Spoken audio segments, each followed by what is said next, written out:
خود بھی حرام کھایا, دوسروں کو بھی حرام کھلواتے رہے. فرمایا دنیا میں بھی تمہارے لیے تباہی ہے, کبھی سکون نہیں ملے گا تمہیں. برا کام کر کے, وعدے توڑ کے, حرام کر کے, لوگوں کو نقصان پہنچا کے, فرمایا اس دنیا میں بھی برا انجام دیکھو گے, دنیا میں بھی تمہارا حال برا رہے گا, کبھی سکون حاصل نہیں ہوگا. اور فرمایا وَلَكُمْ عَذَابٌ عَظِيمٌ, قیامت کے دن آؤ گے تو عذاب عظیم ہے تمہارے لیے. دوسروں کو نیکی کے راستے پہ چلنے سے روکنا یا اس کا سبب بننا بہت بڑا گناہ ہے. ایک تو ہے انسان خود ایک نیکی نہ کرے یا غلط کام کرے, دوسرا ہے کہ دوسرے کو بھی گناہ پہ لگانا, نیکی کے راستے پہ نہ. اور چلو یا نمازاں پڑھتے ہیں جڑے انہوں کا بھی حال ویکھیا کی ہے, داڑھی رکھ کے کی کرنی, جنہیں داڑھی رکھی ہے انہوں نے ویکھیا کی ہے. دوسرے کو برائی کی رغبت دلانا, برائی کی طرف لے جانا, اس کا دوہرا عذاب ہو گیا قیامت کے دن. ایک انسان کی اپنی گمراہی کا, دوسرا دوسروں کو گمراہ کرنے کا. وَلَكُمْ عَذَابٌ عَظِيمٌ, تمہارے لیے عذاب عظیم ہے. اب دیکھیے کہ ویسے قرآن مجید کے لفظ جو ہیں ان میں ہر لفظ میں تو وضاحت نہیں ہے, اس لیے تو حدیث کا مطالعہ ساتھ ضرور کرنا چاہیے. یہاں اللہ تعالیٰ نے فرما دیا, عذاب بھی فرمایا, عظیم بھی فرمایا. آگ جو ہے بذات خود بہت بڑا عذاب ہو گیا, بہت بڑی سزا ہے آگ بذات خود بھی, لیکن اس آگ کے اندر بے شمار عذاب ہے. وہاں کا کھانا پینا جو ہے وہ ایک عذاب کی دوسری قسم ہے. تھوڑ کا کھانا جو ہے وہ بھی عذاب, کھولتا ہوا پانی جو ہے پینا عذاب, جہنمیوں کا خون اور پیپ جو ہے وہ پینا عذاب, جہنم کے سانپ اور بچھو عذاب, فرشتوں کو کی گردوں کے ساتھ مار جو ہے وہ عذاب, یہ جو ہے. اور پھر یہ ہے بعض, اللہ تعالیٰ معاف کرے, کتاب النار لکھتے ہوئے مجھے بہت سی حدیثوں کا مطالعہ کرنا پڑا, اور ایسی حدیثیں جو ہیں اور قرآن مجید کی بعض آیات بھی ایسی ہیں کہ انسان کے پڑھ کے رونگٹے کانپ جاتے ہیں اور کھڑے ہو جاتے ہیں کہ اللہ تعالیٰ معاف کرے کہ کفر جو ہے اس کی کتنی بڑی سزا ہے, صرف کفر کی. ہم تو مسلمانوں کے گھر پیدا ہو گئے, ہمیں پرواہ نہیں ہے اسلام کی, واللہ ہمیں پرواہ نہیں, ہمیں قطعاً اس کی کوئی قدر و قیمت نہیں. جو اسلام کی نعمت اللہ نے ہمیں پیدا ہوتے ہی دے دی, قطعاً اس کی ہمیں کوئی قیمت یا قدر نہیں. مسلمانوں کے گھر پیدا ہو گئے, مسلمان ملکوں میں پیدا ہو گئے, پڑھتے ہی ہمارے کانوں میں اذان کہہ دی گئی, اقامت کہہ دی گئی, نام جو ہے وہ مسلمانوں کا رکھ دیا گیا. صرف اتنی بات سے اللہ نے ہم پہ کتنا بڑا احسان کر دیا کہ ہمیں کفر سے بچا لیا اور جہنم سے بچا لیا. اس کے بعد اعمال کی بات ہے, وہ تو اپنے اختیار کی بات ہے, ہم اچھے کریں یا برے کریں, لیکن بنیادی طور پہ اللہ نے ہمیں جنت کے لیے پیدا کیا ہے, جہنم کے لیے پیدا نہیں کیا. مسلمانوں کے گھر پیدا کر کے اللہ نے ہمیں جہنم کے لیے پیدا نہیں کیا. اللہ نے بڑا احسان کیا ہم کہ پیدا ہمیں اللہ نے جنت کے لیے پیدا کیا ہے. اب اگر ہم جہنم مول لیتے ہیں تو اپنے اعمال سے مول لیں.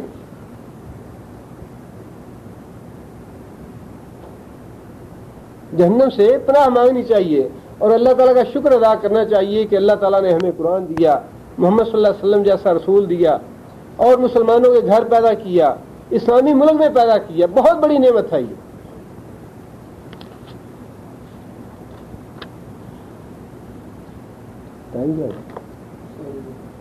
جی سبحان ربک رب العزت عما یصفون وسلام علی المرسلین.